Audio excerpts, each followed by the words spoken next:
Every world has its creation myth, right? A story about how it all began. But some stories aren't about a gentle birth from the void.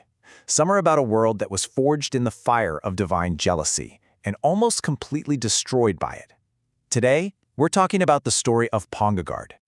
So, that's the big question, isn't it? It's really at the heart of Panguard's entire history. This is the story of absolute creative power versus absolute burning envy, with all of mortal life caught right in the middle. To really get how it all went so wrong, we have to go back, way back to the beginning. Before the war, before the cataclysm that changed everything, there was just the start. A time of creation, of peace, all of it watched over by one single, all-powerful being. And this is him, Palor the Dawnfather. Now, he wasn't just a creator god. He was the only one, the source of literally everything. He didn't just wind up the universe and let it go. He carefully, meticulously crafted every living race. And what's really amazing is that he didn't just sit up in the heavens somewhere. Nope, he walked the material plane, a world he called Orion, right there with the people he made. I mean, just try to imagine that for a second. A world where there's no distance between you and your creator. A place where the ultimate power is basically your neighbor. Aporn was a paradise, really. A perfect example of Palor's power and his genuine love for what he'd made. But, as you can probably guess, that kind of perfect harmony, it rarely lasts. And this, of course, is where the story takes a very dark turn. Because when you have that much singular power in one place, envy is almost always lurking in the shadows, just waiting to boil over. So here they are, the two forces at the center of it all.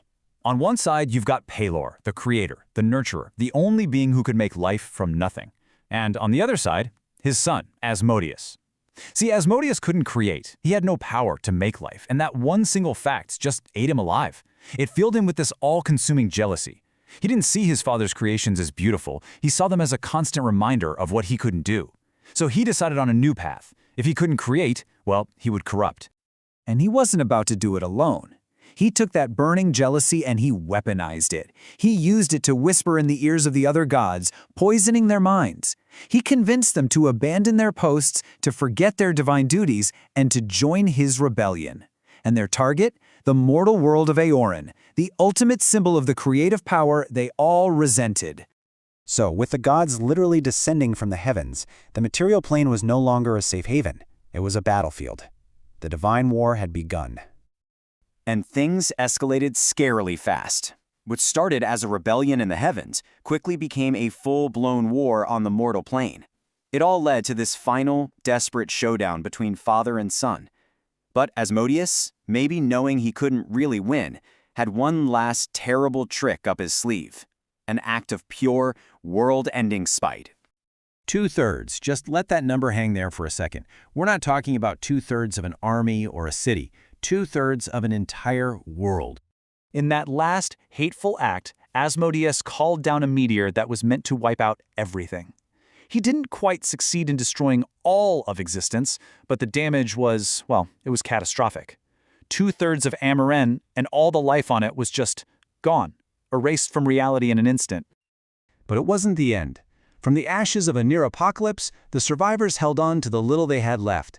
This was the birth of a new world, a world born from a scar. Yeah, all that was left of that perfect world, Orin, was one shattered continent. The survivors, in an act that was part defiance and part remembrance, gave this new home a new name, Panguard. This is the world that we're talking about now, a remnant of a war that tore reality itself apart. So what do you do when your world is fundamentally broken and then remade? How do you even begin to rebuild? Well, you start by finding a new rhythm, a new way to mark time itself. And this is what they came up with. The survivors created a whole new calendar, one built on a foundation of order and predictability.